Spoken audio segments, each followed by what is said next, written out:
the way in which international capital now dictates to governments what they can do. The International Monetary Fund tells the government, if you don't cut your health and educational expenditure, we'll destroy the value of your currency. And if democracy is ever destroyed in Britain, it won't be some blood-stained revolutionary. It'll be because that power that we struggled very hard to acquire through the ballot box has been taken away from us, and we're spectators of our fate. And I don't think that will be acceptable.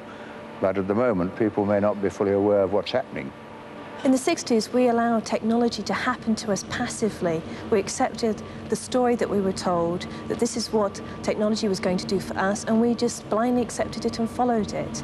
We must make sure that we control technology, not that technology controls us, and it's up to us to make sure that doesn't happen. You probably know my 5 democratic questions. If you meet a powerful person, it might have been Hitler or Stalin or Robert Maxwell or Jacques Delors. You ask them 5 questions. What power have you got? Where did you get it from? In whose interest do you exercise it? To whom are you accountable? And how could we get rid of you? Now, that democratic question, how can we get rid of you, is the only way you can get any control over the people who govern you. And that applies if the power they have over you is scientific, political, economic, industrial, or in terms of the control of your mind. Those are the crucial questions raised by science.